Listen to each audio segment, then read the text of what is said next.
6 weeks ago, I stood beneath the dome of this Capitol and proclaimed the dawn of the golden age of America. From that moment on, it has been nothing but swift and unrelenting action to usher in the greatest and most successful era in the history of our country. We have accomplished more in 43 days than most administrations accomplished in 4 years or 8 years, and we are just getting started.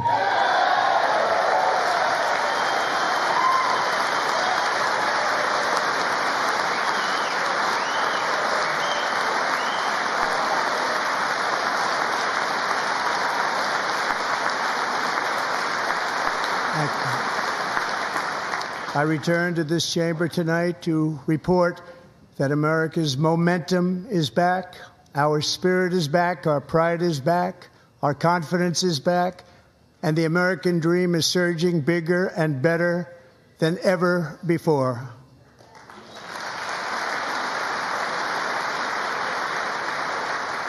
The American dream is unstoppable, and our country is on the verge of a comeback, the likes of which the world has never witnessed and perhaps will never witness again. There's never been anything like it. The presidential election of November 5th was a mandate like has not been seen in many decades. We won all 7 swing states, giving us an electoral college victory of 312 votes.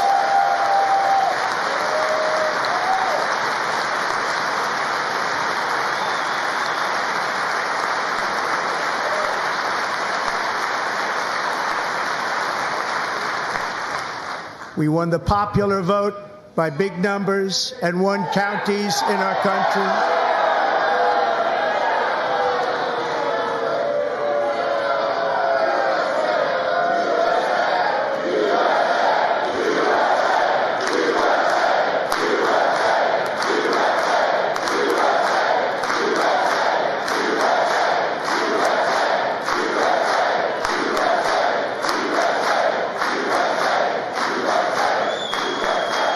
And won counties in our country, 2,700 to 525, on a map that reads almost completely red for Republican.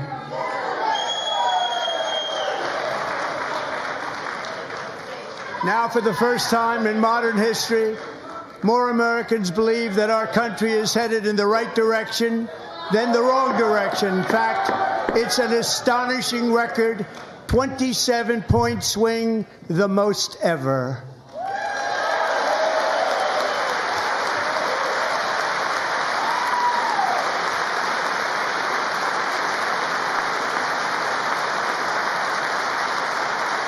Likewise, small business optimism saw its single largest one-month gain ever recorded, a 41-point jump.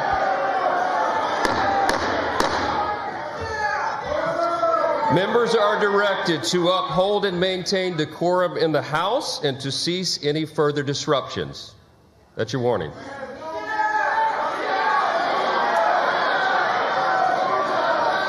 Members are engaging in willful and continuing breach of decorum, and the chair is prepared to direct the Sergeant-at-Arms to restore order to the joint session.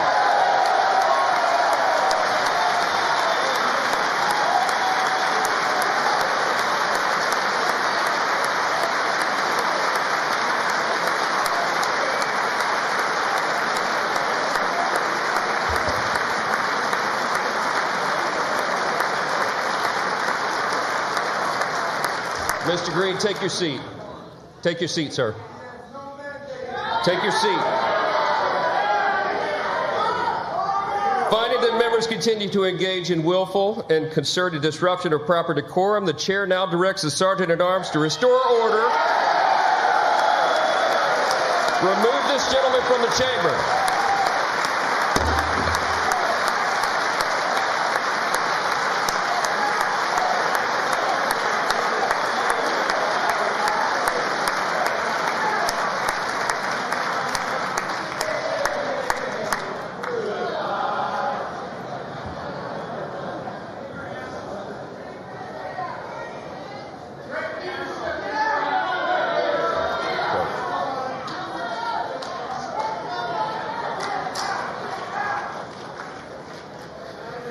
Members are directed to uphold and maintain decorum in the House. Mr. President, you continue. Thank you. Over the past 6 weeks, I have signed nearly 100 executive orders and taken more than 400 executive actions, a record to restore common sense, safety, optimism, and wealth all across our wonderful land. The people elected me to do the job, and I'm doing it.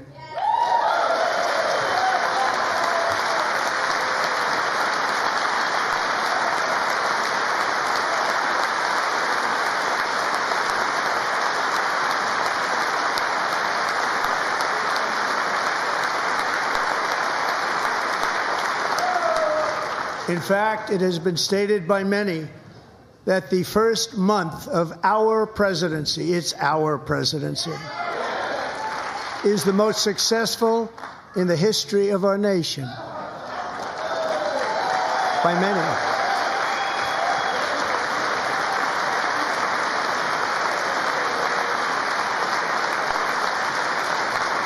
And what makes it even more impressive is that, do you know who number 2 is?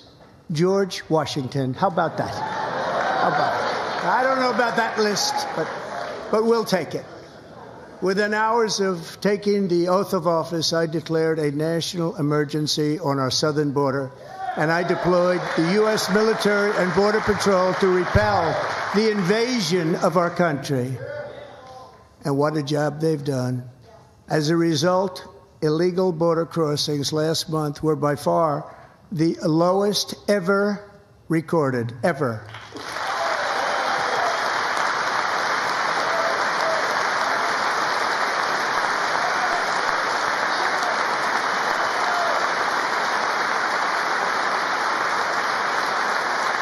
They heard my words and they chose not to come. Much easier that way. In comparison, under Joe Biden, the worst president in American history, there were hundreds of thousands of illegal crossings a month, and virtually all of them, including murderers, drug dealers, gang members, and people from mental institutions and insane asylums, were released into our country. Who would want to do that? This is my 5th such speech to Congress. And once again, I look at the Democrats in front of me, and I realize there is absolutely nothing I can say to make them happy or to make them stand or smile or applaud. Nothing I can do. I could find a cure to the most devastating disease, a disease that would wipe out entire nations, or announce the answers to the greatest economy in history, or the stoppage of crime to the lowest levels ever recorded. And these people sitting right here will not clap, will not stand, and certainly will not cheer for these astronomical achievements. They won't do it, no matter what. Five times I've been up here. It's very sad, and it just shouldn't be this way.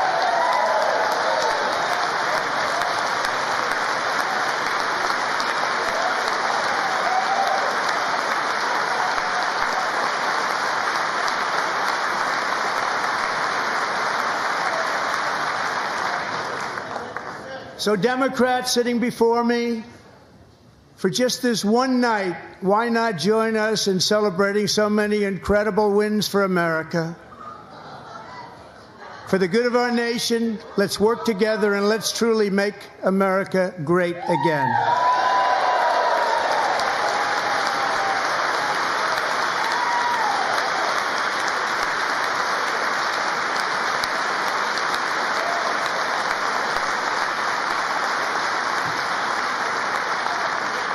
Every day, my administration is fighting to deliver the change America needs to bring a future that America deserves, and we're doing it. This is a time for big dreams and bold action. Upon taking office, I imposed an immediate freeze on all federal hiring, a freeze on all new federal regulations, and a freeze on all foreign aid.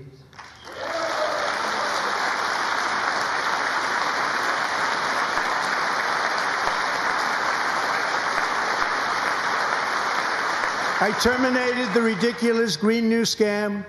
I withdrew from the unfair Paris Climate Accord, which was costing us trillions of dollars that other countries were not paying. I withdrew from the corrupt World Health Organization.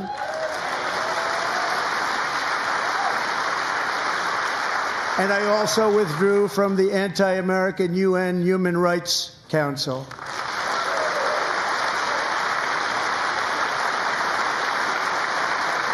We ended all of Biden's environmental restrictions that were making our country far less safe and totally unaffordable. And importantly, we ended the last administration's insane electric vehicle mandate, saving our auto workers and companies from economic destruction.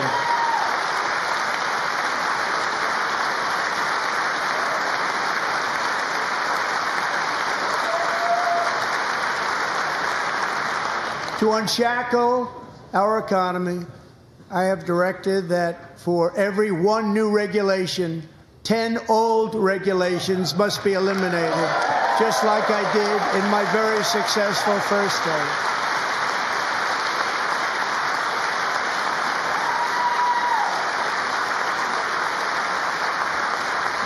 And in that first term, we set records on ending unnecessary rules and regulations like no other president had done before. We ordered all federal workers to return to the office. They will either show up for work in person or be removed from their job.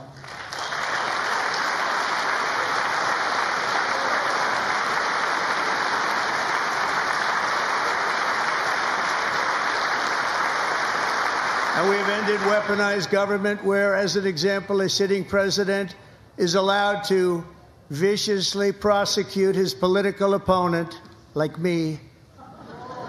How did that work out? Not too good. Not too good.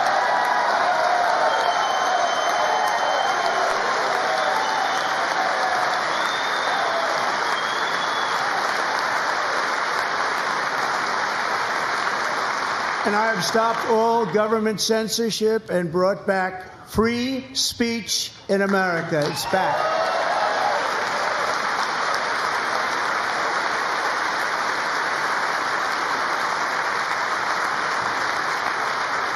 And 2 days ago, I signed an order making English the official language of the United States of America.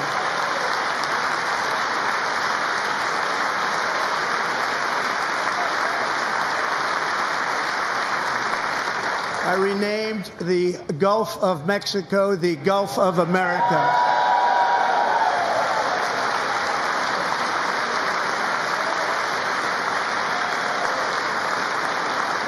And likewise, I renamed, for a great president, William McKinley, Mount McKinley again.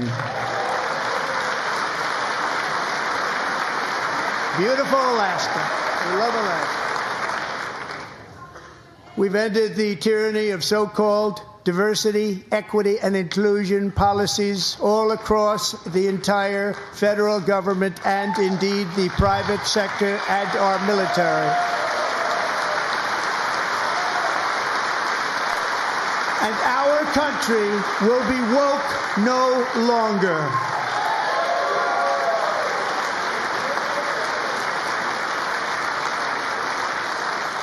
We believe that whether you are a doctor, an accountant, a lawyer, or an air traffic controller, you should be hired and promoted based on skill and competence, not race or gender. Very important.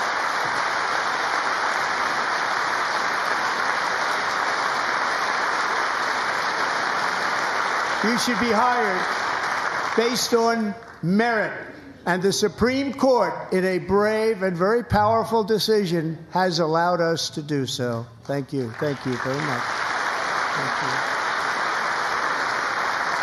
you. We have removed the poison of critical race theory from our public schools, and I signed an order making it the official policy of the United States government that there are only two genders, male and female.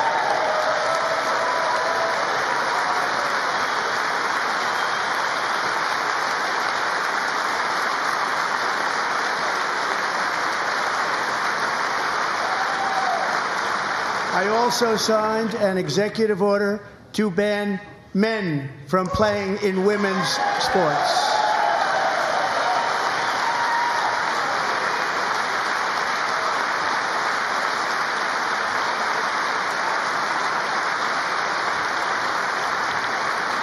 Three years ago, Peyton McNabb was an all-star high school athlete, one of the best, preparing for a future in college sports.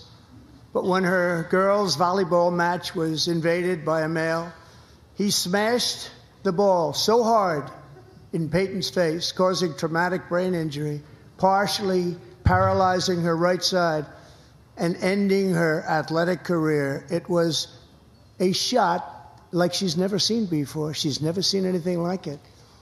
Peyton is here tonight in the gallery, and Peyton, from now on, schools will kick the men off the girls' team, or they will lose all federal funding.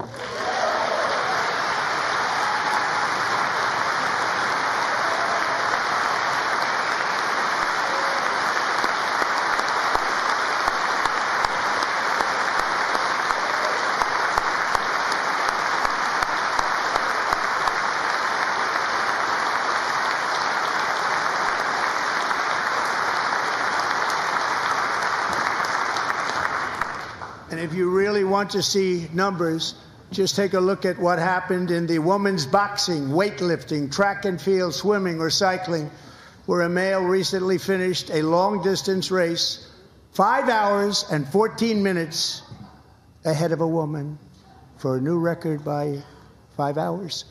Broke the record by 5 hours. It's demeaning for women, and it's very bad for our country. We're not going to put up with it any longer.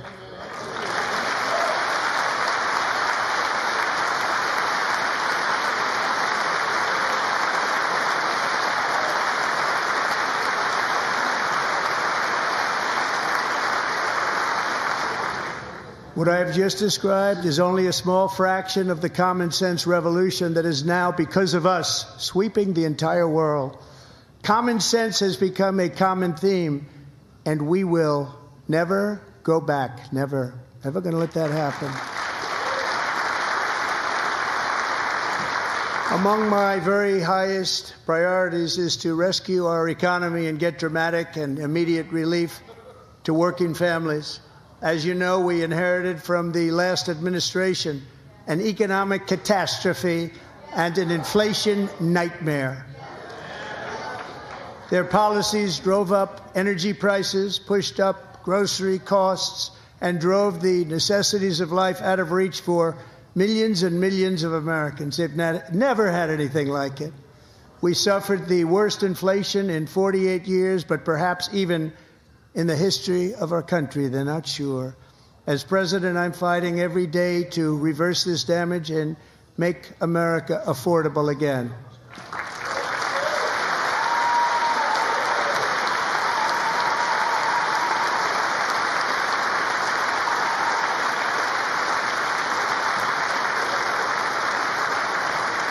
Joe Biden especially let the price of eggs get out of control. The egg price is out of control, and we're working hard to get it back down. Secretary, do a good job on that. You inherited a total mess from the previous administration. Do a good job.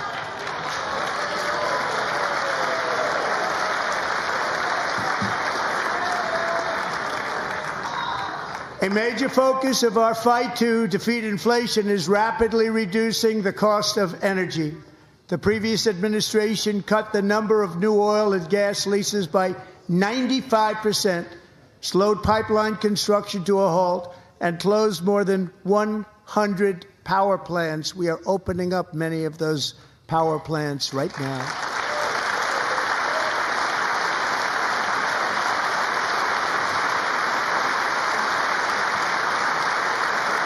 And frankly, we have never seen anything like it. That's why on my first day in office, I declared a national energy emergency. As you've heard me say many times, we have more liquid gold under our feet than any nation on earth, and by far. And now I fully authorize the most talented team ever assembled to go and get it. It's called Drill, Baby, Drill.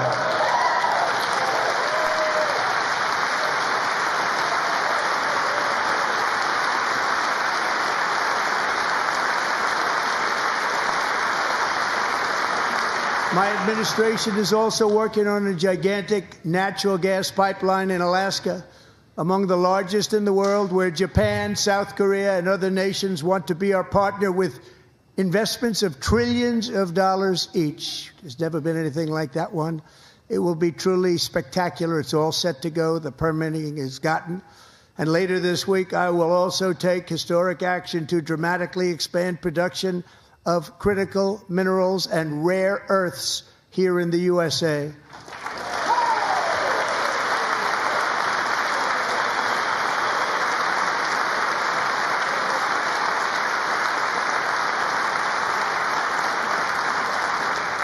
To further combat inflation, we will not only be reducing the cost of energy, but will be ending the flagrant waste of taxpayer dollars.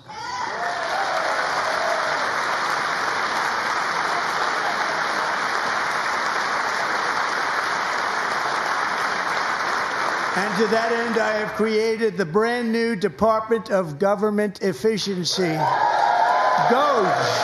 Perhaps you've heard of it. Perhaps.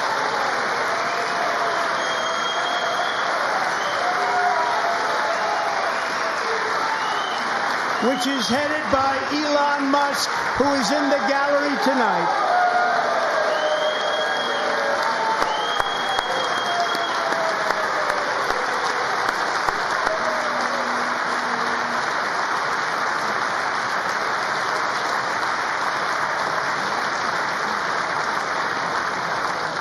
Thank you, Elon. He's working very hard. He didn't need this.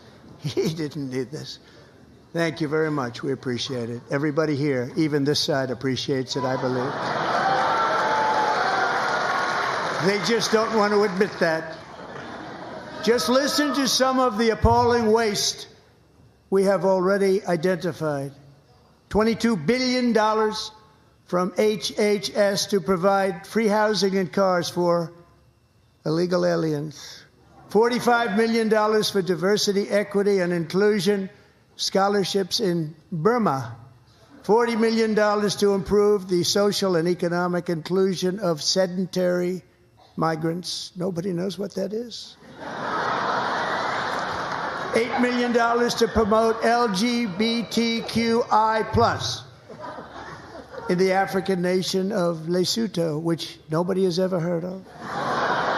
$60 million for indigenous peoples and Afro-Colombian empowerment in Central America. $60 million. $8 million for making mice transgender. This is real. $32 million for a left-wing propaganda operation in Moldova. $10 million for male circumcision in Mozambique. $20 million for the Arab Sesame Street in the Middle East. It's a program. $20 million for a program. $1.9 billion to recently created Decarbonization of Homes Committee, headed up, and we know she's involved. Just at the last moment, the money was passed over by a woman named Stacey Abrams. Have you ever heard of her? A $3.5 million consulting contract for lavish fish monitoring. $1.5 million for voter confidence in Liberia. $14 million for social cohesion in Mali. $59 million for illegal alien hotel rooms in New York City. He's a real estate developer. He's done very well. $250,000 to increase vegan local climate action innovation in Zambia. $42 million for social and behavior change in Uganda. $14 million for improving public procurement in Serbia. $47 million for improving learning outcomes in Asia. Asia's doing very well with learning. We know what we're doing. We should use it ourselves. And $101 million for DEI contracts at the Department of Education, the most ever paid, nothing even like it. Under the Trump administration, all of these scams, and they're far worse, but I didn't think it was appropriate to talk about them. They're so bad. Many more have been found out and exposed and swiftly terminated by a group of very intelligent, mostly young people, headed up by Elon, and we appreciate it. We found hundreds of billions of dollars of fraud.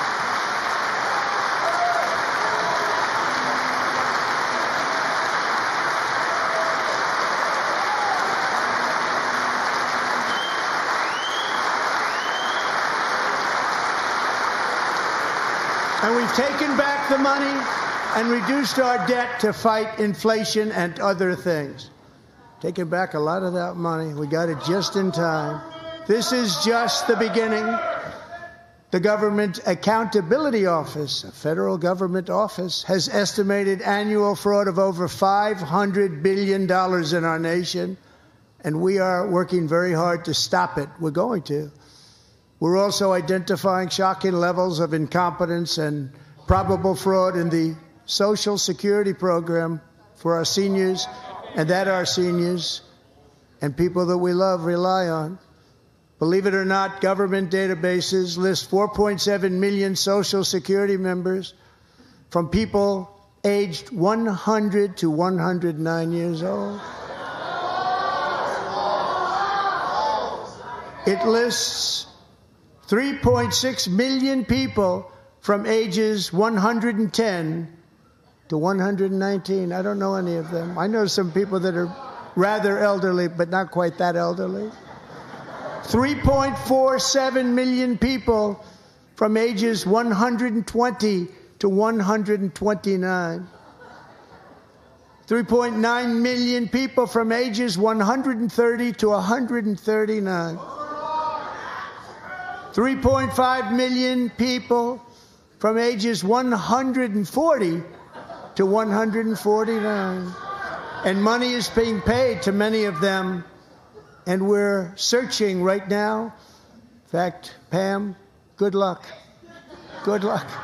You're going to find it.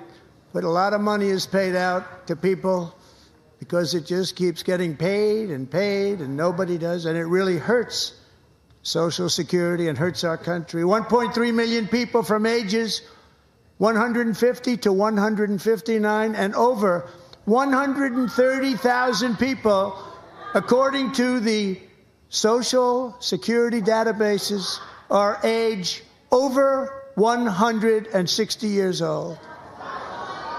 We have a healthier country than I thought, Bobby.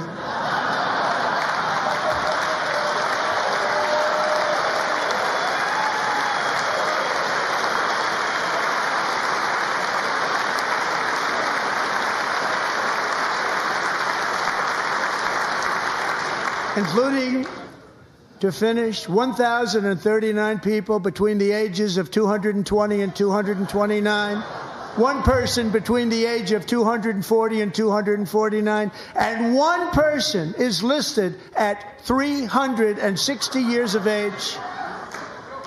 More than 100 years older than our country. But we're going to find out where that money's going, and it's not going to be pretty. By slashing all of the fraud, waste, and theft we can find, we will defeat inflation, bring down mortgage rates, lower car payments and grocery prices, protect our seniors, and put more money in the pockets of American families.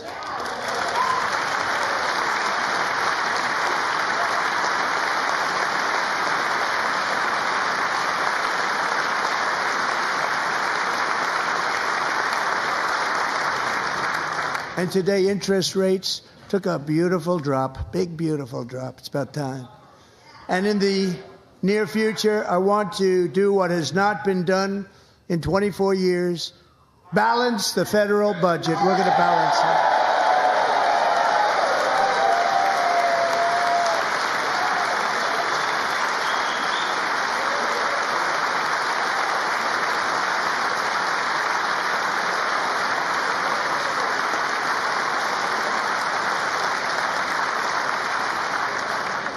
With that goal in mind, we have developed in great detail what we are calling the Gold Card, which goes on sale very, very soon. For $5 million, we will allow the most successful job-creating people from all over the world to buy a path to U.S. citizenship. It's like the green card, but better and more sophisticated. And these people will have to pay tax in our country. They won't have to pay tax from where they came. The money that they've made, you wouldn't want to do that, but they have to pay tax, create jobs. They'll also be taking people out of colleges and paying for them so that we can keep them in our country instead of having them being forced out. Number one, at the top school, as an example, being forced out and not being allowed to stay and create tremendous numbers of jobs and great success for a company out there. So while we take out the criminals, killers, traffickers, and child predators who are allowed to enter our country under the open border policy of these people, the Democrats, the Biden administration, the open border insane policies that you've allowed to destroy our country, we will now bring in brilliant, hardworking, job-creating people. They're going to pay a lot of money, and we're going to reduce our debt with that money.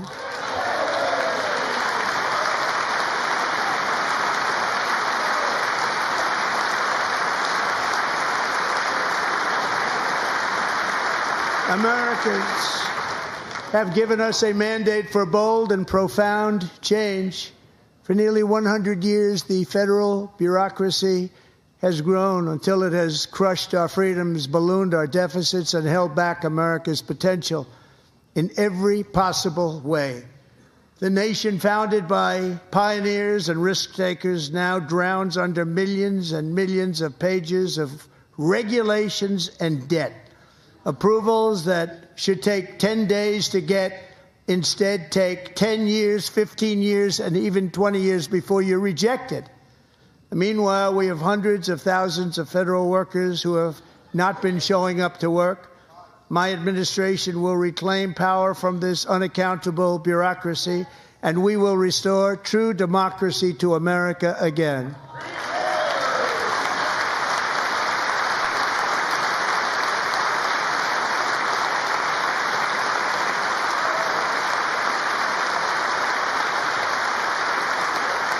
And any federal bureaucrat who resists this change will be removed from office immediately. Because we are draining the swamp. It's very simple. And the days of rule by unelected bureaucrats are over.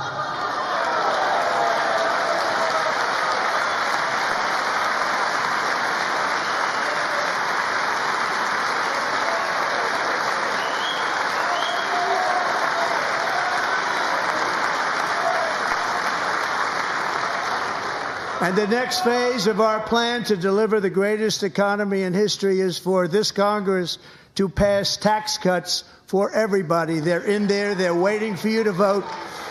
And I'm sure that the people on my right, I don't mean the Republican right, but my right here, I'm sure you're going to vote for those tax cuts, because otherwise I don't believe the people will ever vote you into office. So I'm doing you a big favor by telling you that.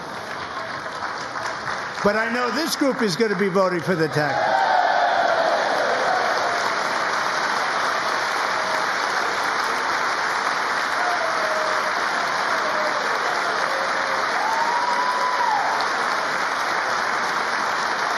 Thank you. It's a very, very big part of our plan. We had tremendous success in our first term with it. A very big part of our plan. We're seeking permanent income tax cuts all across the board. And to get urgently needed relief to Americans hit especially hard by inflation, I'm calling for no tax on tips, no tax on overtime, and no tax on Social Security benefits for our great seniors.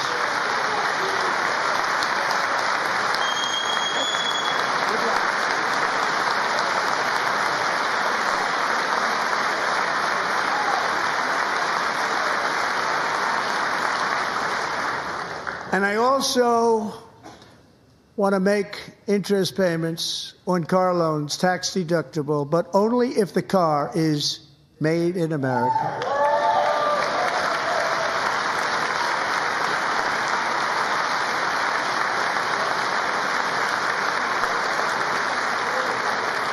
And by the way, we're going to have growth in the auto industry like nobody's ever seen. Plants are opening up all over the place. Deals are being made.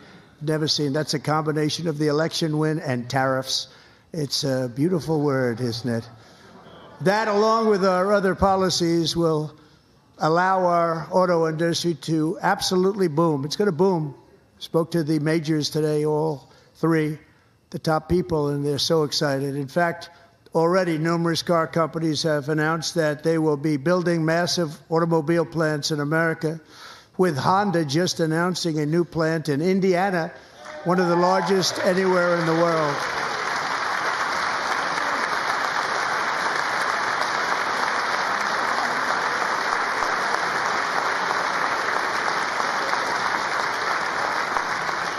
And this has taken place since our great victory on November 5th, a date which will hopefully go down as one of the most important in the history of our country.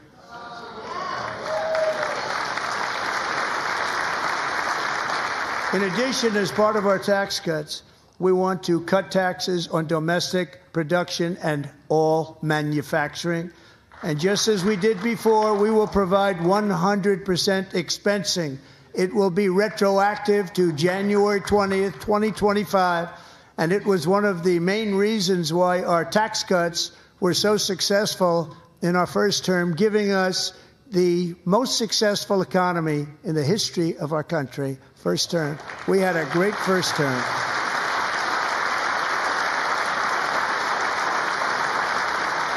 If you don't make your product in America, however, under the Trump administration, you will pay a tariff, and in some cases, a rather large one.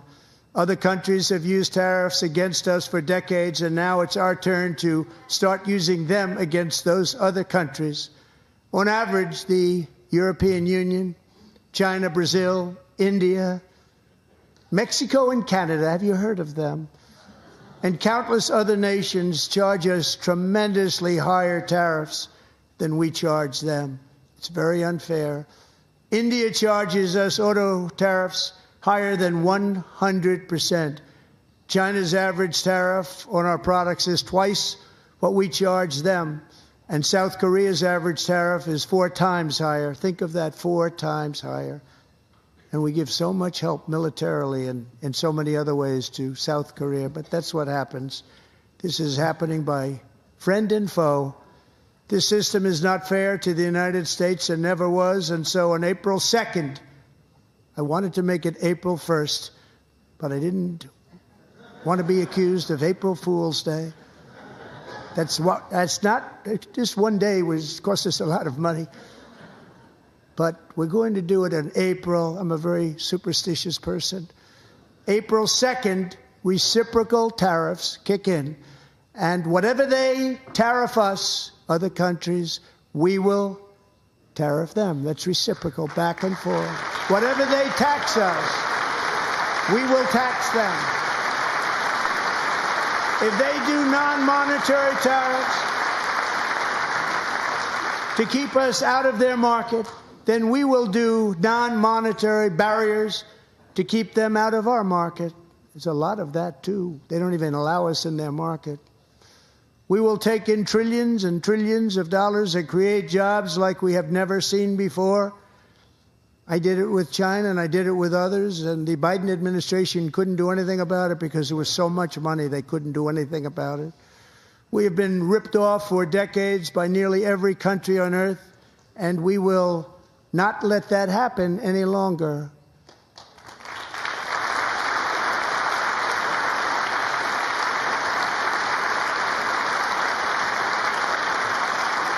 Much has been said over the last 3 months about Mexico and Canada, but we have very large deficits with both of them. But even more importantly, they've allowed fentanyl to come into our country at levels never seen before, killing hundreds of thousands of our citizens and many very young, beautiful people, destroying families. Nobody's ever seen anything like it. They are, in effect, receiving subsidies of hundreds of billions of dollars. We pay subsidies to Canada and to Mexico of hundreds of billions of dollars, and the United States will not be doing that any longer. We're not going to do it any longer.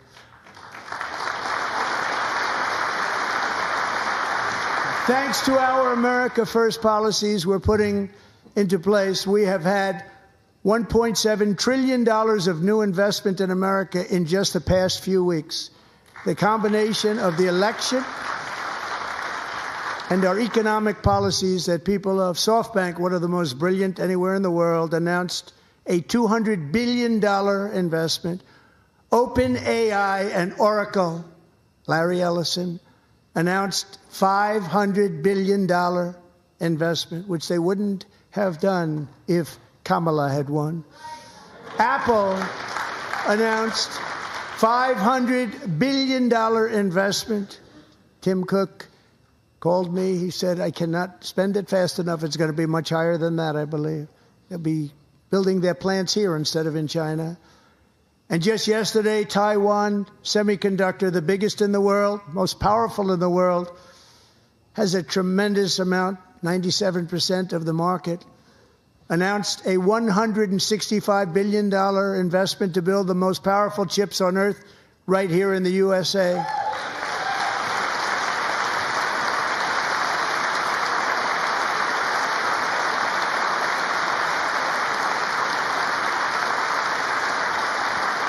And we're not giving them any money. Your CHIPS Act is a horrible, horrible thing. We give hundreds of billions of dollars, and it doesn't mean a thing. They take our money and they don't spend it.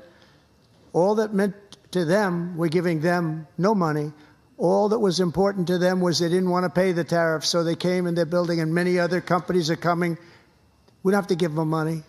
We just want to protect our businesses and our people. And they will come because they won't have to pay tariffs if they build in America. So it's very amazing. You should get rid of the CHIP Act, and whatever's left over, Mr. Speaker, you should use it to reduce debt or any other reason you want to.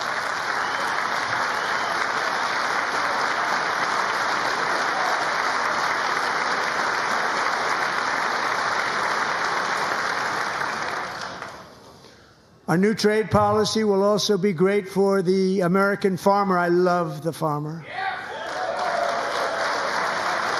Who will now be selling into our home market, the USA, because nobody is going to be able to compete with you. Because there's goods that come in from other countries and companies. They're really in a bad position in so many different ways. They're uninspected. They may be very dirty and disgusting, and they come in and they pour in, and they hurt our American farmers. The tariffs will go on agricultural product coming into America, and our farmers, starting on April 2nd, it may be a little bit of an adjustment period. We had that before when I made the deal with China, $50 billion of purchases, and I said, just bear with me, and they did. They did. Probably have to bear with me again, and this will be even better. That was great. The problem with it was that Biden didn't enforce it. He didn't enforce it. $50 billion of purchases, and we were doing great, but Biden did not enforce it, and it hurt our farmers. But our farmers are going to have a field day right now. So to our farmers, have a lot of fun. I love you too. I love you too. It's all going to happen.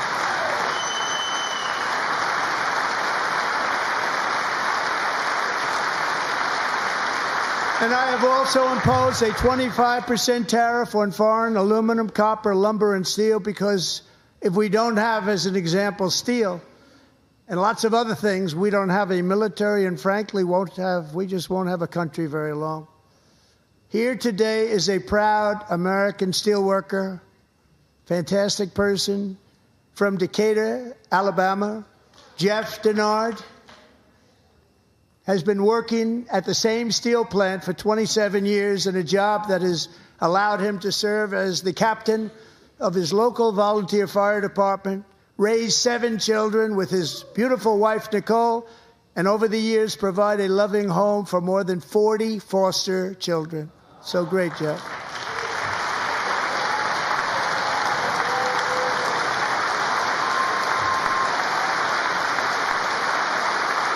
Thank you, Jeff. Thank you, Jeff.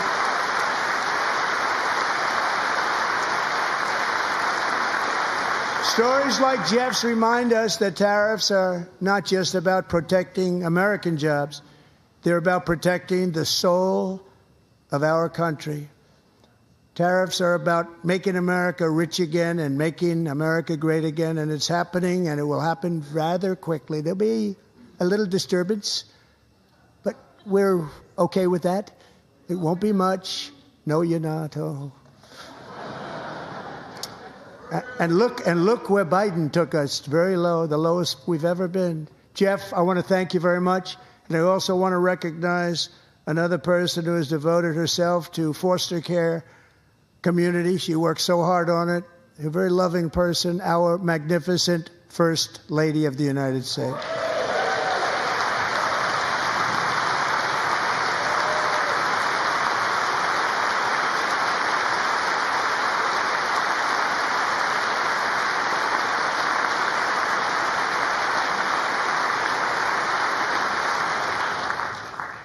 Melania's work has yielded incredible results, helping prepare our nation's future leaders as they enter the workforce. Our First Lady is joined by two impressive young women, very impressive. Haley Ferguson, who benefited from the First Lady's Fostering the Future initiative and is poised to complete her education and become a teacher. And Elliston Berry, who became a victim of an illicit deepfake image produced by a peer. With Elliston's help, the Senate just passed the Take It Down Act, and this is so important. Thank you very much, John. John Thune, thank you. Stand up, John. Thank you, John.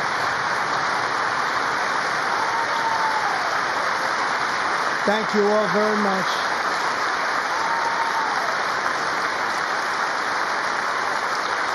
Thank you. And thank you to John Thune and the Senate. Great job. To criminalize the publication of such images online is a terrible, terrible thing. And once it passes the House, I look forward to signing that bill into law. Thank you.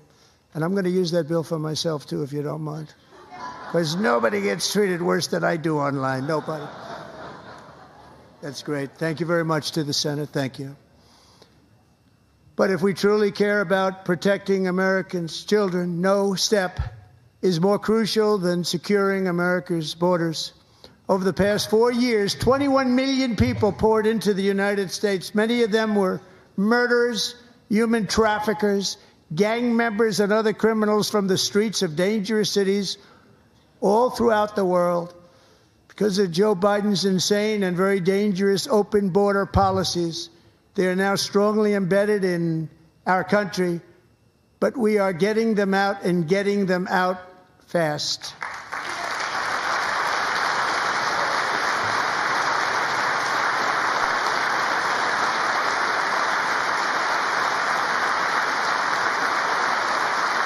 And I want to thank Tom Homan and Christy. I want to thank you and Paul of Border Patrol.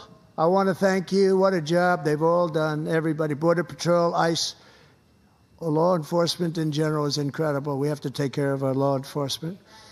Have to.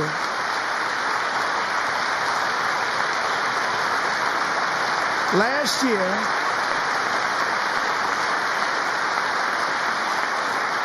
a brilliant 22-year-old nursing student named Laken Riley, the best in her class, admired by everybody, went out for a jog on the campus of the University of Georgia. That morning, Laken was viciously attacked, assaulted, beaten, brutalized, and horrifically murdered. Laken was stolen from us by a savage illegal alien gang member who was arrested while trespassing across Biden's open southern border and then set loose into the United States under the heartless policies of that failed administration. It was indeed a failed administration. He had then been arrested and released in a Democrat-run sanctuary city, a disaster, before ending the life of this beautiful young angel. With us this evening are Laken's beloved mother, Allison, and her sister, Lauren.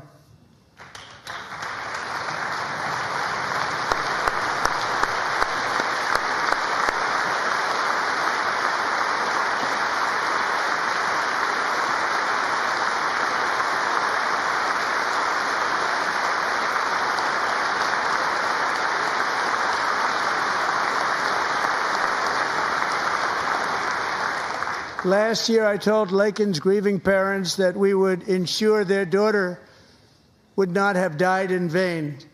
That's why the very first bill I signed into law as your 47th president mandates the detention of all dangerous criminal aliens who threaten public safety. It's a very strong, powerful act.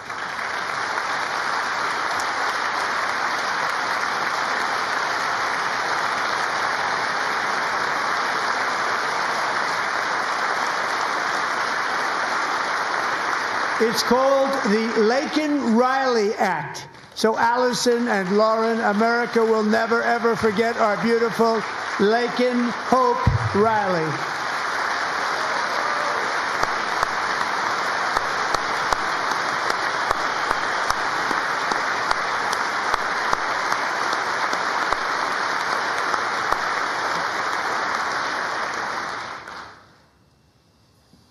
Thank you very much. Since taking office, my administration has launched the most sweeping border and immigration crackdown in American history, and we quickly achieved the lowest numbers of illegal border crossers ever recorded. Thank you.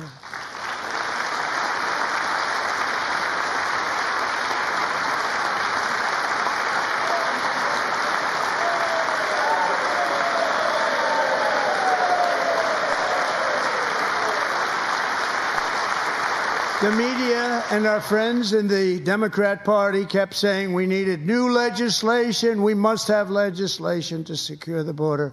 But it turned out that all we really needed was a new president.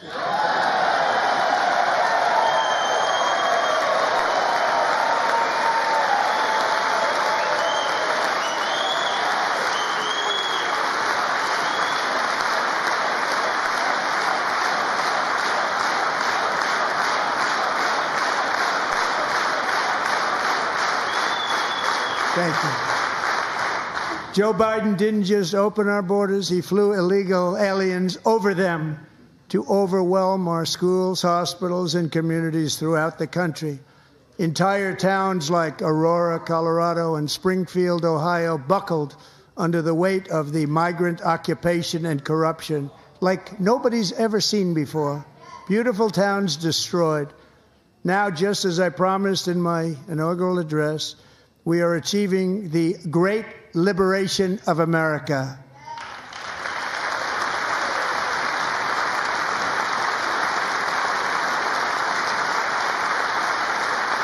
But there still is much work to be done. Here tonight is a woman I have gotten to know, Alexis Nungari from Houston. Wonderful woman. Last June, Alexis's 12-year-old daughter, her precious Jocelyn, walked to a nearby convenience store. She was kidnapped, tied up, assaulted for 2 hours under a bridge, and horrifically murdered. Arrested and charged with this heinous crime are 2 illegal alien monsters from Venezuela, released into America by the last administration through their ridiculous open border. The death of this beautiful 12-year-old girl and the agony of her mother and family touched our entire nation greatly. Alexis, I promised that we would always remember your daughter, your magnificent daughter, and earlier tonight I signed an order keeping my word to you. One thing I have learned about Jocelyn is that she loved animals so much. She loved nature. Across Galveston Bay, from where Jocelyn lived in Houston, you will find a magnificent national wildlife refuge, a pristine, peaceful, 34,000-acre sanctuary for all of God's creatures on the edge of the Gulf of America. Alexis, moments ago, I formally renamed that refuge in loving memory of your beautiful daughter, Jocelyn. So, Mr. Vice President, if you would, may I have the order?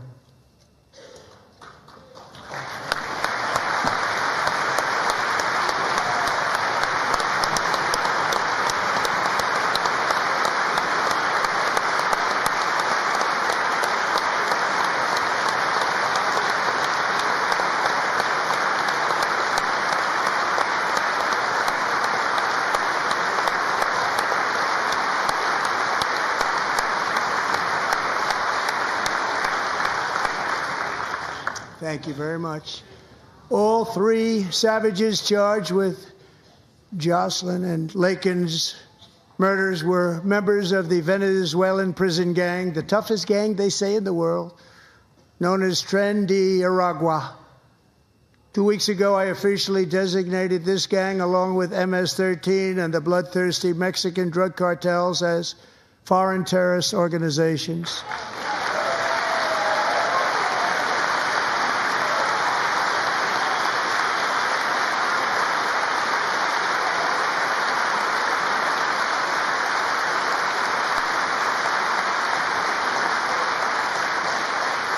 They are now officially in the same category as ISIS, and that's not good for them.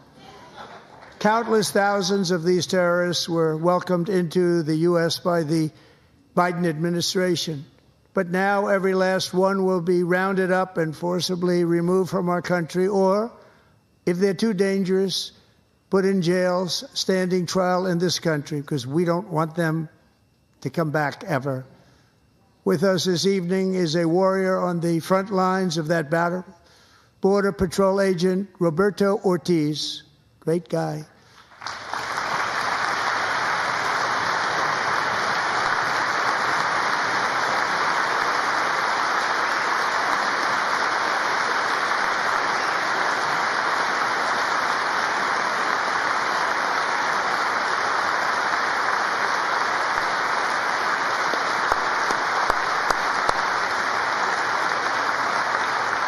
In January, Roberto and another agent were patrolling by the Rio Grande near an area known as Cartel Island. Doesn't sound too nice to me.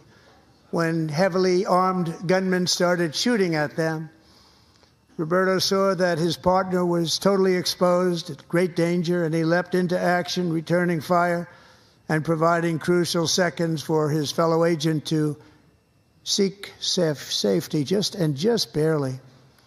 I have some of the prints of that event, and it was not good. Agent Ortiz, we salute you for your great courage and for your line of fire that you took and for the bravery that you showed. We honor you, and we will always honor you. Thank you, Roberto, very much.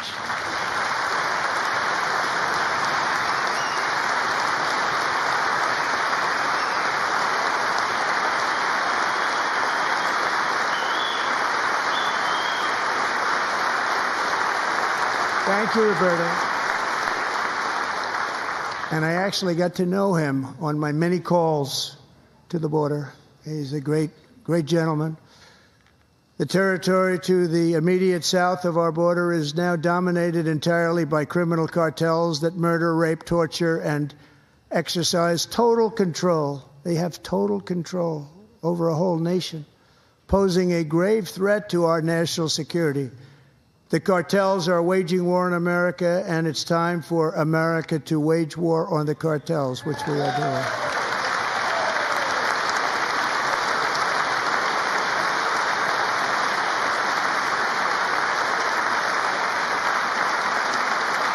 Five nights ago, Mexican authorities, because of our tariff policies being imposed on them, think of this, handed over to us 29 of the biggest cartel leaders in their country. That has never happened before. They want to make us happy.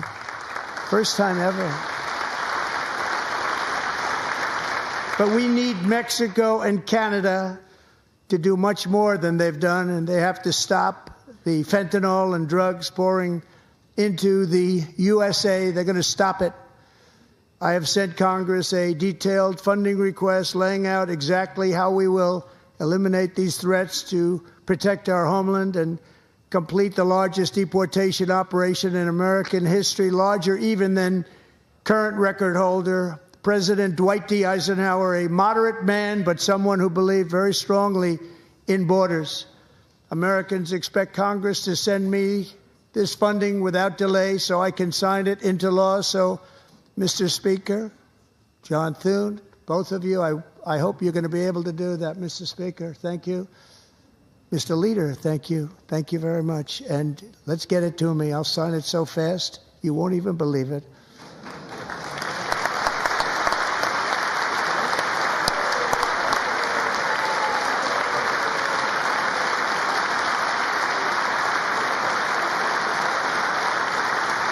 And as we reclaim our sovereignty, we must also bring back law and order to our cities and towns.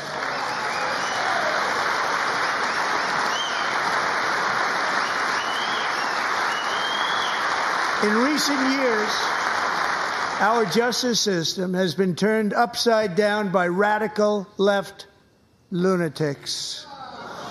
Many jurisdictions virtually ceased enforcing the law against dangerous repeat offenders while weaponizing law enforcement against political opponents like me. My administration has acted swiftly and decisively to restore fair, equal, and impartial justice under the constitutional rule of law, starting at the FBI and the DOJ. Pam, good luck. Cash, wherever you may be, good luck. Good luck. Pam Bondi, good luck. So important. Going to do a great job. Cash, thank you. Thank you, Cash.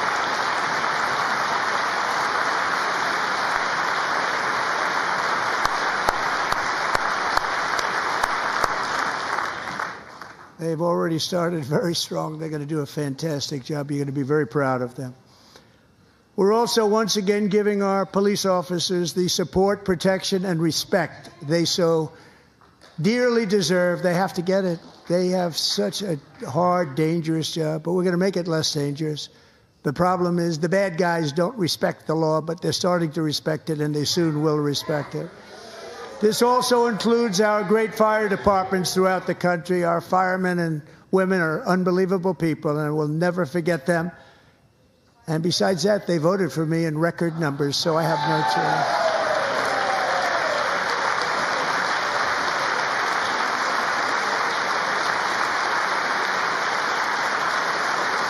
1 year ago this month, 31-year-old New York police officer Jonathan Diller, unbelievably wonderful person and a great officer, was gunned down at a traffic stop on Long Island. I went to his funeral. The vicious criminal charged with his murder had 21 prior arrests, and they were rough arrests, too. He was a real bad one. The thug in the seat next to him had 14 prior arrests and went by the name of Killer. He was Killer. He killed other people, they say, a lot of them. I attended Officer Diller's service, and when I met his wife and one-year-old son, Ryan, it was very inspirational, actually. His widow's name is Stephanie, and she is here tonight. Stephanie, thank you very much, Stephanie. Thank you very much.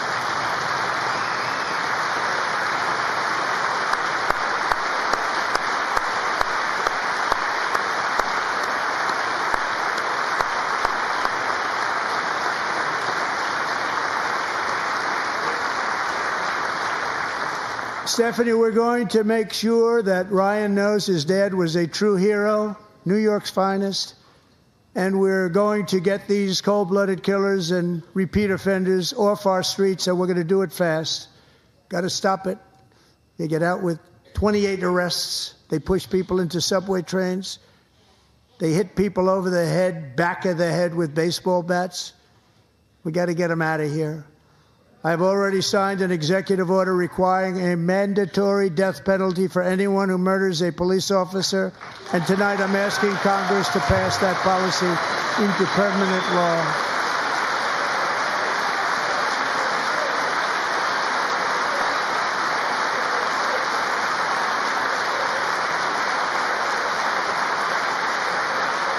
I'm also asking for a new crime bill getting tough on repeat offenders while enhancing protections for America's police officers so they can do their jobs without fear of their lives being totally destroyed. They don't want to be killed. We're not going to let them be killed. Joining us in the gallery tonight is a young man who truly loves our police. His name is DJ Daniel. He is 13 years old, and he has always dreamed of becoming a police officer.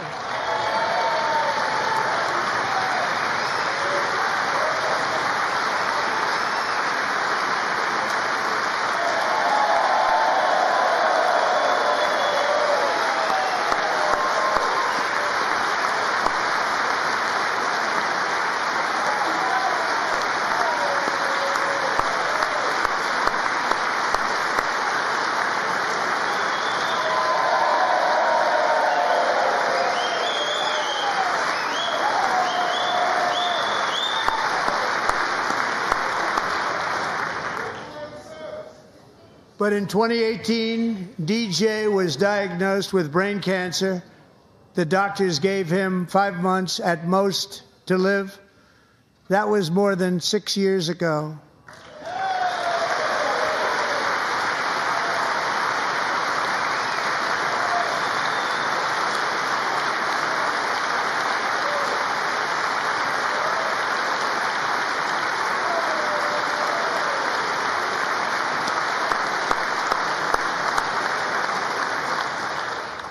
Since that time, DJ and his dad have been on a quest to make his dream come true, and DJ has been sworn in as an honorary law enforcement officer, actually a number of times. The police love him, the police departments love him. And tonight, DJ, we're going to do you the biggest honor of them all. I am asking our new Secret Service Director, Sean Curran, to officially make you an agent of the United States Secret Service.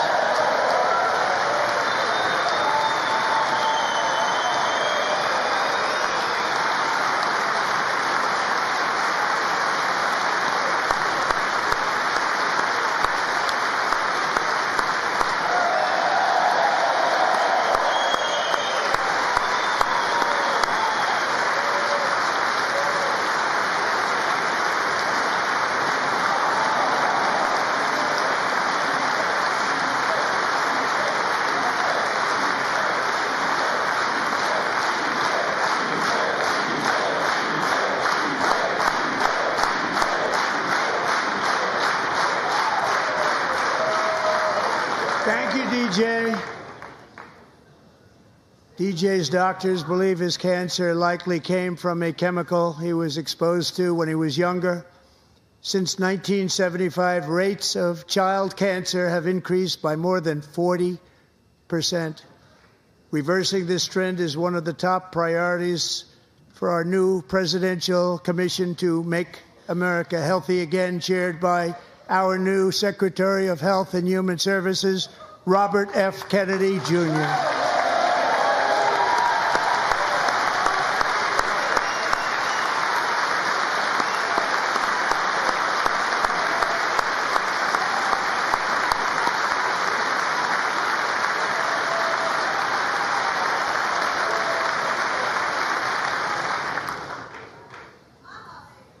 With the name Kennedy, you would have thought everybody over here would have been cheering.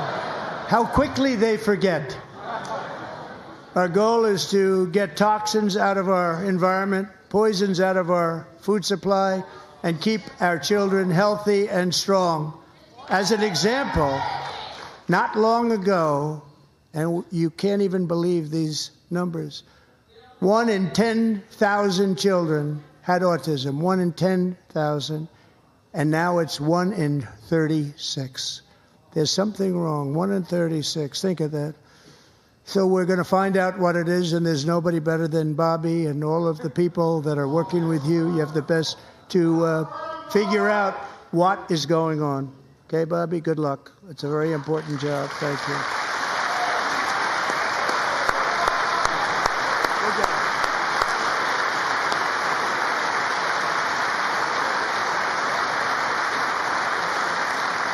Thank you. My administration is also working to protect our children from toxic ideologies in our schools. A few years ago, January, Littlejohn and her husband discovered that their daughter's school had secretly socially transitioned their 13-year-old little girl. Teachers and administrators conspired to deceive January and her husband while encouraging her daughter to use a new name and pronouns. They, them pronoun, actually, all without telling January, who is here tonight and is now a courageous advocate against this form of child abuse. January, thank you. Thank you. Thank you very much.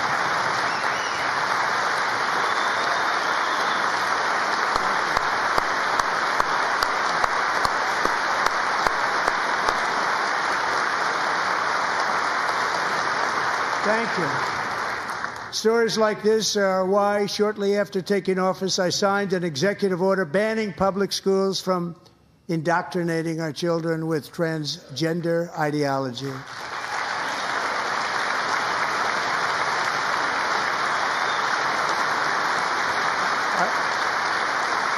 I also signed an order to cut off all taxpayer funding to any institution that engages in the sexual mutilation of our youth.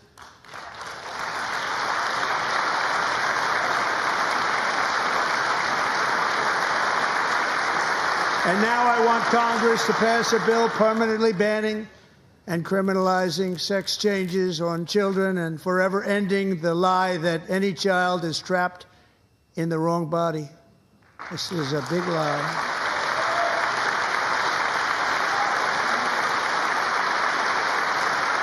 And our message to every child in America is that you are perfect exactly the way God made you.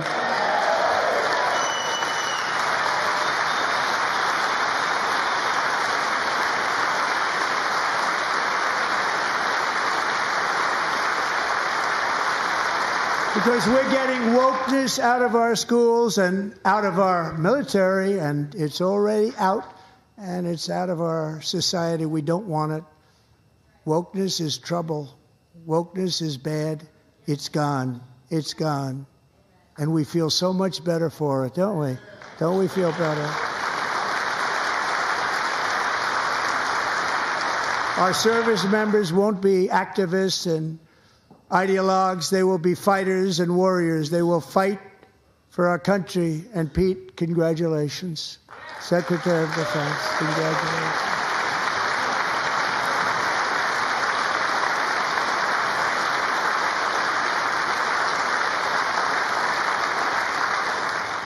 And he's not big into the woke movement, I can tell you. I know him well. I am pleased to report that in January, the U.S. Army had its single best recruiting month in 15 years, and that all armed services are having among the best recruiting results ever in the history of our services. What a difference.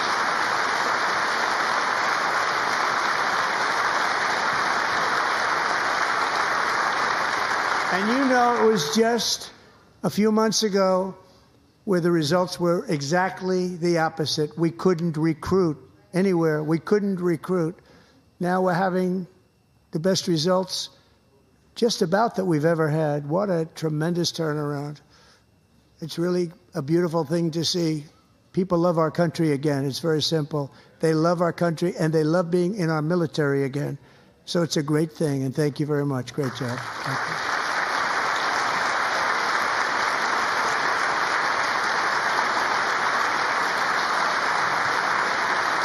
We're joined tonight by a young man, Jason Hartley, who knows the weight of that call of duty.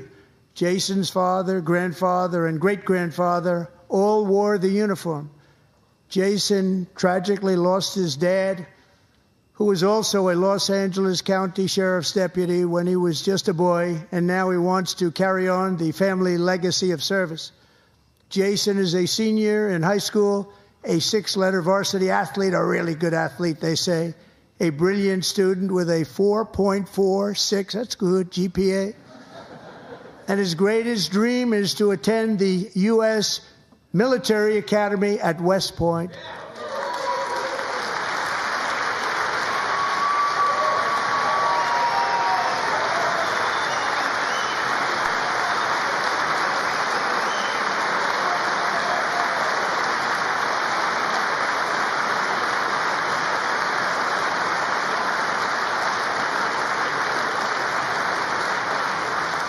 And Jason, that's a very big deal getting in. That's a hard one to get into. But I'm pleased to inform you that your application has been accepted.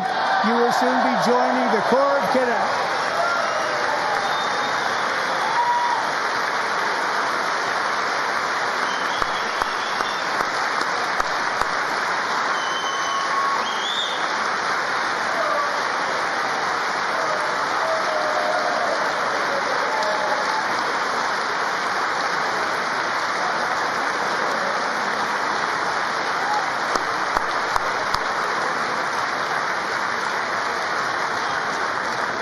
Thank you. Jason, you're going to be on the long gray line, Jason. As Commander-in-Chief, my focus is on building the most powerful military of the future. As a first step, I'm asking Congress to fund a state-of-the-art Golden Dome missile defense shield to protect our homeland, all made in the USA.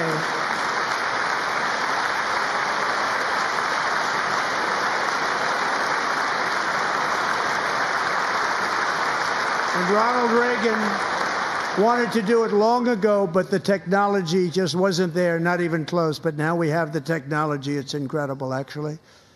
And other places, they have it. Israel has it. Other places have it. And the United States should have it too, right, Tim, right?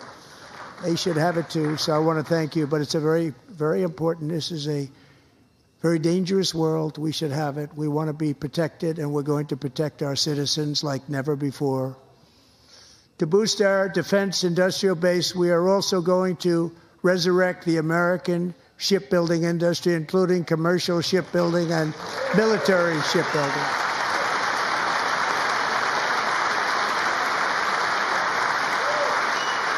And for that purpose, I am announcing tonight that we will create a new Office of Shipbuilding in the White House and offer special tax incentives to bring this industry home to America where it belongs. We used to make so many ships. We don't make them anymore very much, but we're going to make them very fast, very soon. It will have a huge impact. To further enhance our national security, my administration will be reclaiming the Panama Canal, and we've already started doing it.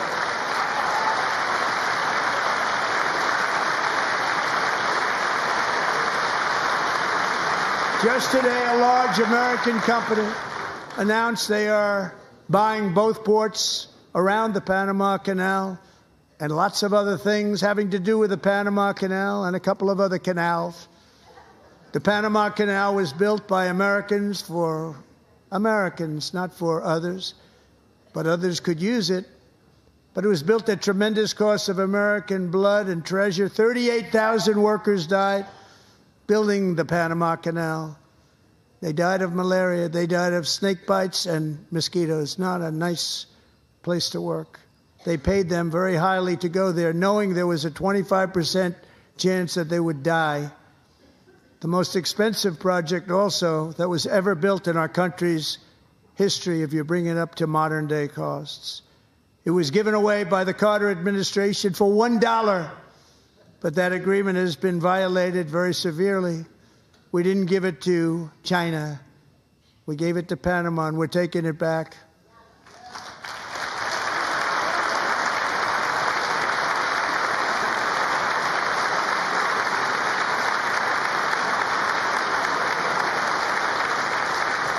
And we have Marco Rubio in charge. Good luck, Marco. Now, we know who to blame if anything goes wrong.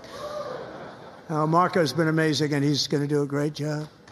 Think of it. He got 100 votes. You know, he was approved with actually 99, but the 100th was this gentleman, and I feel very certain. So let's assume he got 100 votes. And I'm either very, very happy about that or I'm very concerned about it. But he's already proven. I mean, he's a great gentleman. He's respected by everybody, and we appreciate you voting for Marco.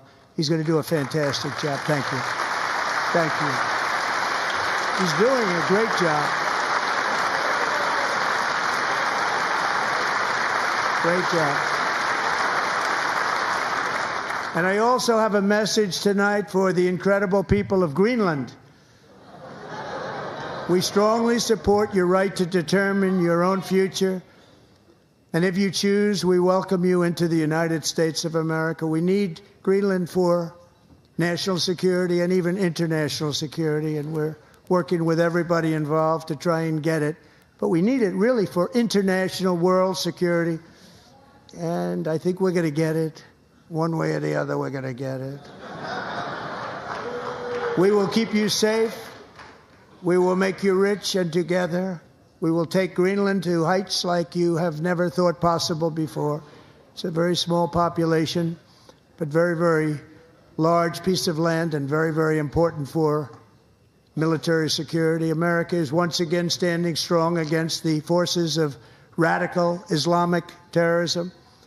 3.5 years ago, ISIS terrorists killed 13 American service members and countless others in the Abbey Gate bombing during the disastrous and incompetent withdrawal from Afghanistan. Not that they were withdrawing, it was the way they withdrew. Perhaps the most embarrassing moment in the history of our country. Tonight, I am pleased to announce that we have just apprehended the top terrorist responsible for that atrocity, and he is right now on his way here to face the swift sword of American justice.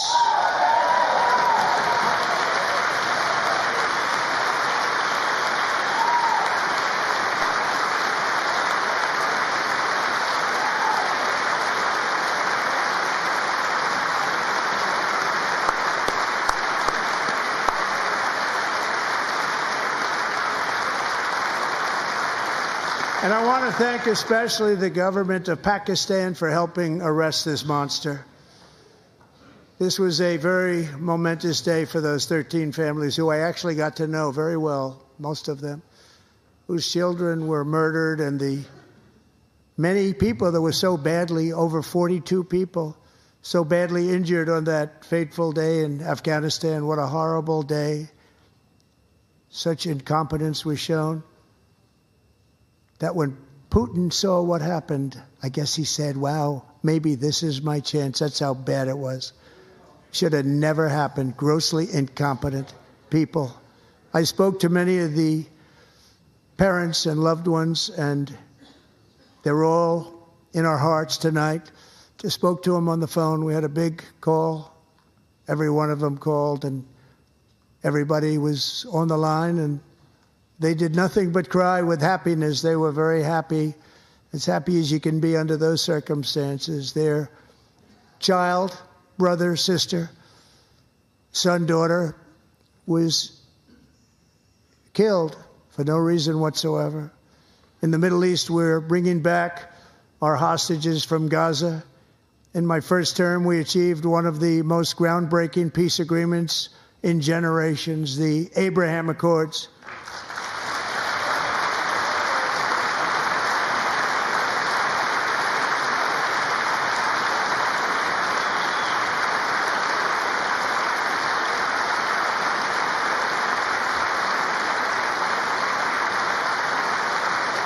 And now we're going to build on that foundation to create a more peaceful and prosperous future for the entire region. A lot of things are happening in the Middle East. People have been talking about that so much lately with everything going on with Ukraine and Russia.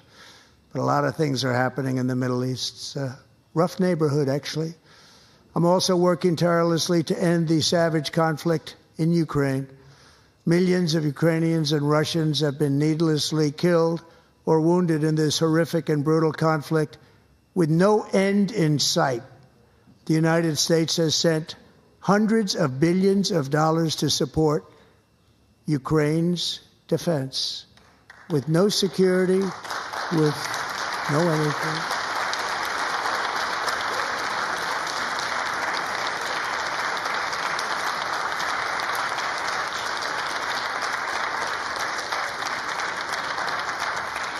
Do you want to keep it going for another 5 years? Yeah, you would say Pocahontas says yes.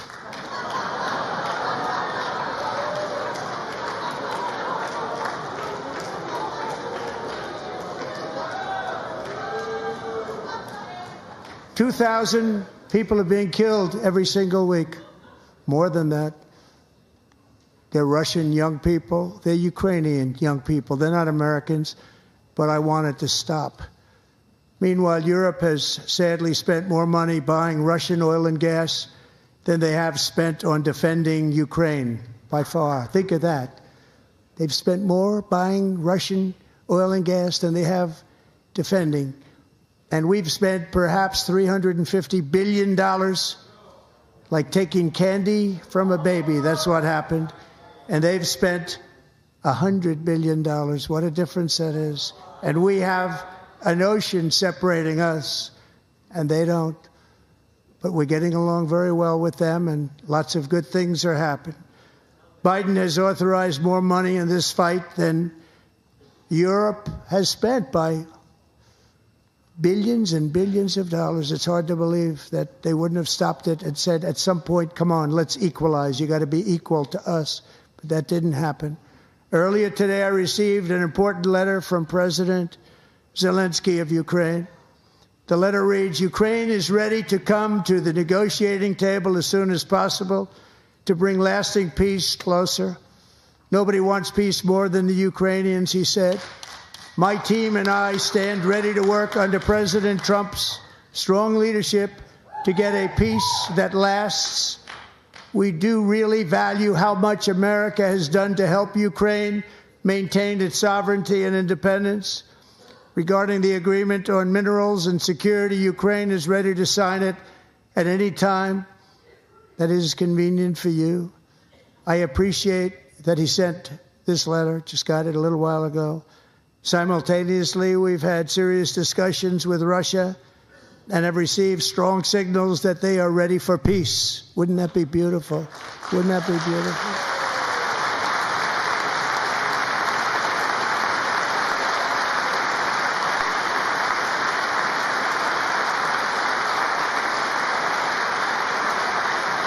Wouldn't that be beautiful?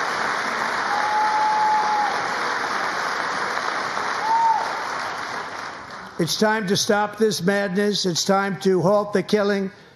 It's time to end this senseless war. If you want to end wars, you have to talk to both sides. Nearly 4 years ago, amid rising tensions, a history teacher named Mark Fogel was detained in Russia and sentenced to 14 years in a penal colony. Rough stuff. The previous administration barely lifted a finger to help him. They knew he was innocent, but they had no idea where to begin. But last summer, I promised his 95-year-old mother, Malphine, that we would bring her boy safely back home. After 22 days in office, I did just that, and they are here tonight.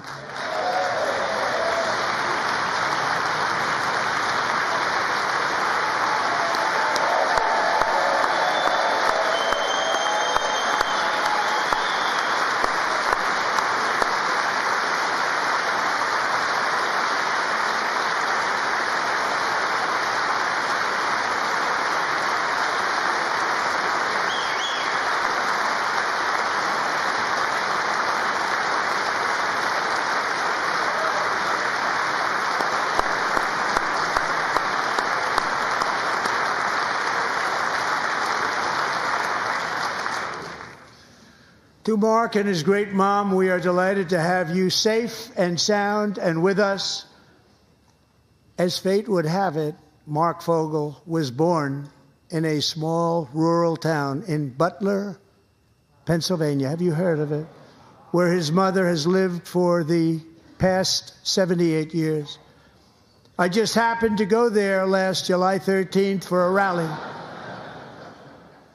That was not pleasant. And that is where I met his beautiful mom right before I walked onto that stage.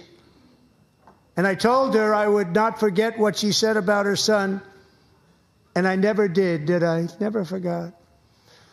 Less than 10 minutes later, at that same rally, gunfire rang out, and a sick and deranged assassin unloaded 8 bullets from his sniper's perch into a crowd of many thousands of people.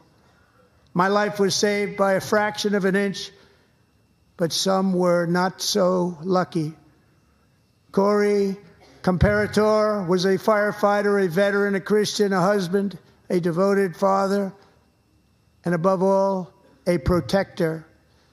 When the sound of gunshots pierced the air, it was a horrible sound. Corey knew instantly what it was and what to do. He threw himself on top of his wife and daughters and shielded them from the bullets with his own body. Corey was hit really hard.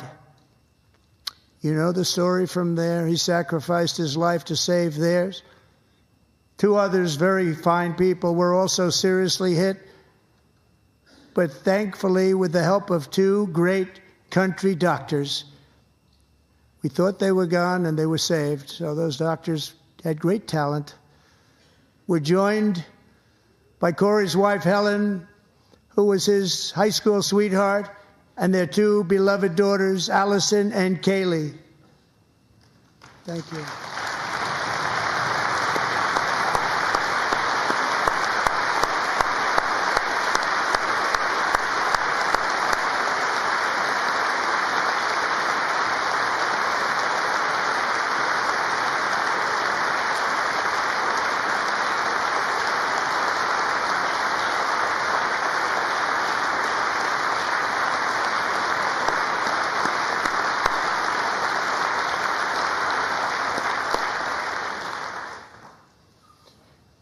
To Helen, Allison, and Kaylee, Corey is looking down on his three beautiful ladies right now, and he is cheering you on. He loves you. He is cheering you on. Corey was taken from us much too soon, but his destiny was to leave us all with a shining example of the selfless devotion of a true American patriot. It was love like Corey's that built our country, and it's love like Corey's that is going to make our country more majestic than ever before. I believe that my life was saved that day in Butler for a very good reason. I was saved by God to make America great again. I believe that. Thank you. Thank you.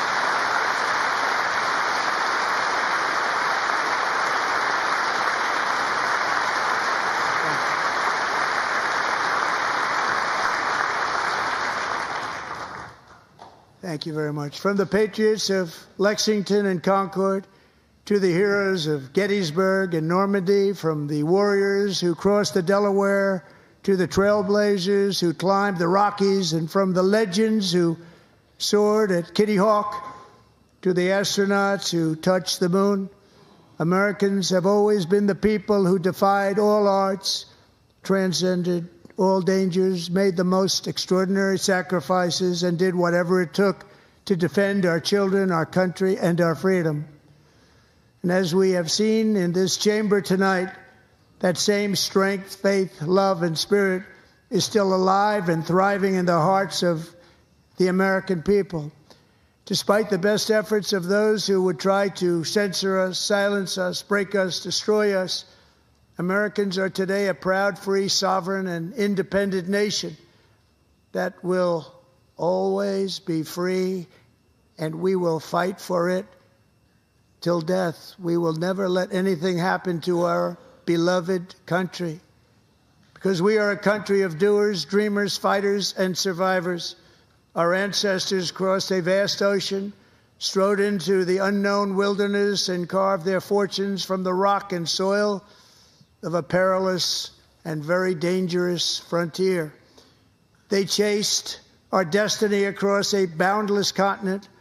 They built the railroads, laid the highways, and graced the world with American marvels like the Empire State Building, the mighty Hoover Dam, and the towering Golden Gate Bridge.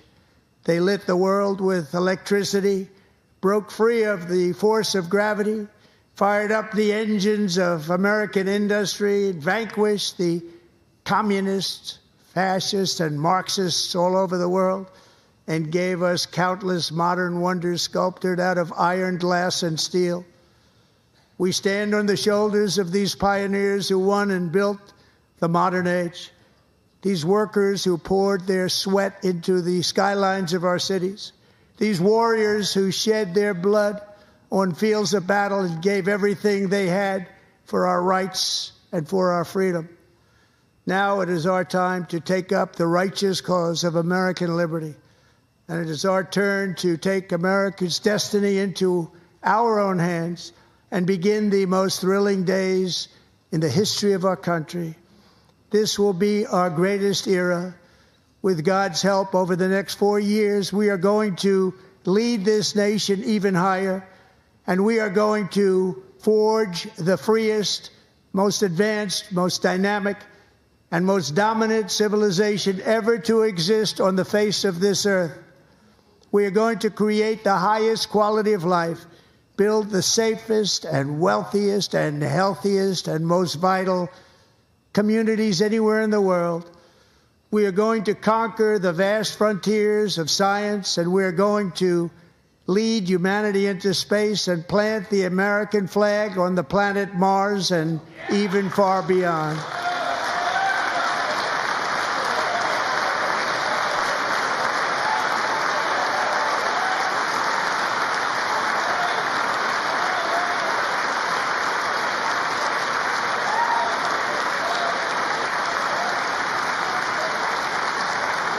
And through it all, we are going to rediscover the unstoppable power of the American spirit. And we are going to renew unlimited promise of the American dream. Every single day, we will stand up and we will fight, fight, fight for the country our citizens believe in and for the country our people deserve.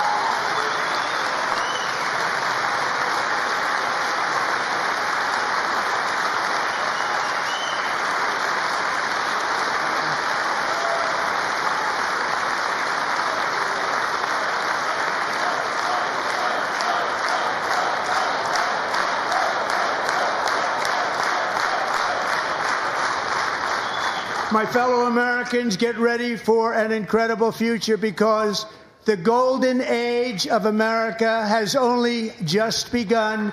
It will be like nothing that has ever been seen before. Thank you, God bless you, and God bless America.